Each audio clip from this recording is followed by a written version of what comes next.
ہمارے ہاں یعنی سب و شتم کو سمجھنے میں جو ہے لوگوں کے غلط فہمی ہے، کبھی وہ گالی کے معنی میں لے لیتے ہیں، اور کبھی جہاں سب و شتم کا لفظ آئے معمولی سی اختلاف اس کو گالی کے مفہوم میں دے دیتے ہیں۔ مثلا یہ بعض صحابہ کا آپس میں تکرار ہو گیا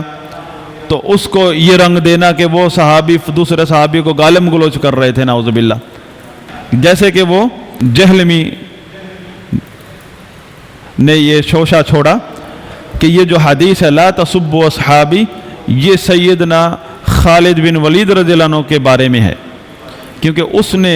سب سے پہلے تو اس صحابی نے گالی دی دوسرے صحابہ کو، نعوذ باللہ۔ پہلی بات تو یہ ہے کہ جب آپ کو یہ معلوم ہے کہ سیدنا خالد بن ولید رضی اللہ عنہ صحابی رسول ہیں، ان کے بارے میں آپ نے یہ عقیدہ کیسے رکھ لیا؟ اس راوی کے ان الفاظ کی یہ تشریح کیسے کر دی کہ اس نے گالی دی، نعوذ باللہ؟ سب سے پہلے تو آپ نے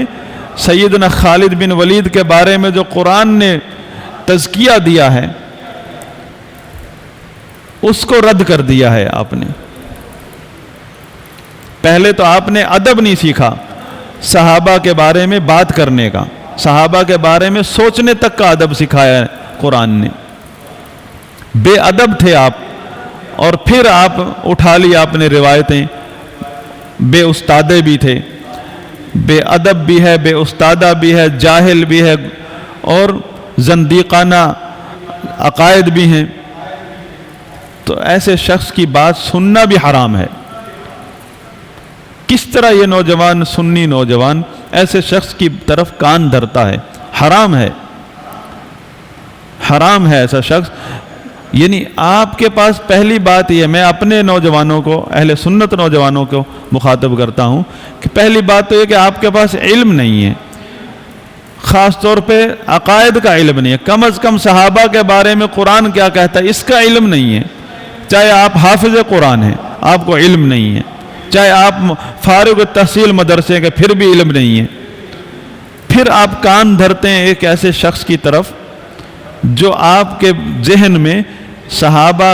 یا کسی صحابی کی شان میں گستاخی کے جراثیم ڈالتا ہے، اور پھر آپ ان کا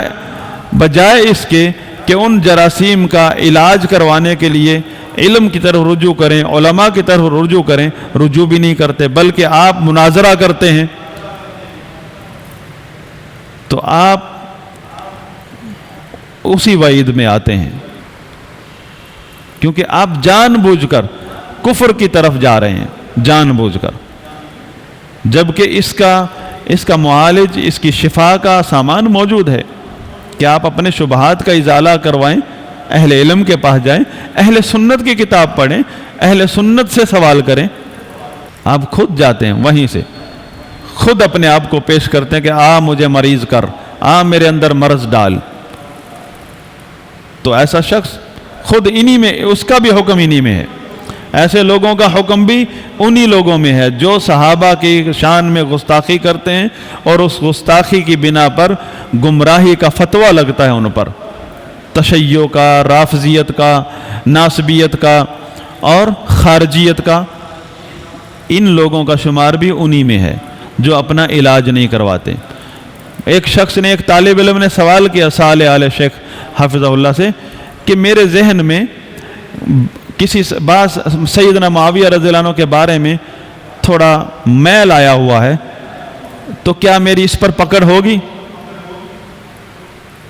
تو شیخ حافظہ اللہ نے، جس کا خلاصہ ہے، جواب لمبا ہے کہ جی ہاں، کیونکہ آپ کے پاس کتابیں موجود ہیں، اس کے آپ کے دل میں ایک میل آ گیا معاویہ رضی اللہ عنہ کے بارے میں، کسی نے شبہ ڈال دیا کہ معاویہ تو نعوذ باللہ یوں تھے، جیسے شوشہ چھوڑ دیا، اب لیے پھر رہے ہیں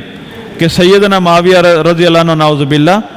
سیدنا علی کو گالیاں دیا کرتے تھے، اور حکم ان کے دور میں ممبروں پر سیدنا علی اور اہل بیت کو گالیاں دی جاتی تھیں، اور بنو امیہ کے دور سارے میں گالیاں دی جاتی تھیں۔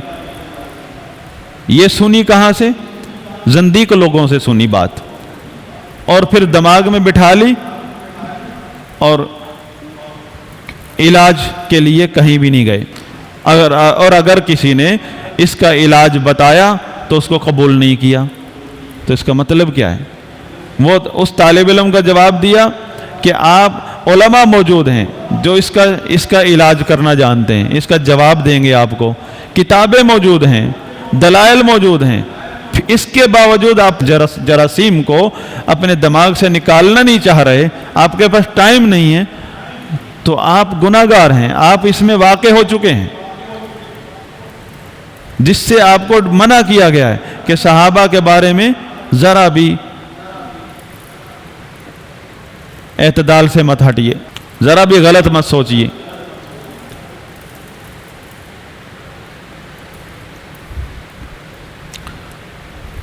تو جو موقف سلف صالحین کا نص سے ثابت ہے وہ یہ ہے کہ جو شخص بھی صحابہ کرام یا کسی ایک صحابی کے جس کے بارے میں ثابت ہو چکا ہے کہ وہ صحابی ہے، اس کے عقیدے میں، اس کے ایمان میں یا کہیں بھی جو ہے نقص نکالتا ہے، اس کے منہج پر، اس کی ہدایت پر حملہ کرتا ہے، اس کی صداقت پر، اس کی عدالت پر، اس کے اخلاص پر، یہ کفر اکبر ہے اور ایسا شخص اسلام سے خارج ہو جاتا ہے۔ پھر بہانے جو مرضی بناتا رہے کہ مجھے تو دلائل دے دیے تھے کسی نے، دلائل دے دیے تھے، اللہ کا کلام نہیں سنا، تمہیں دلائل بہت سمجھ آتے ہیں تو اللہ کا کلام کیوں نہیں سمجھ آتا؟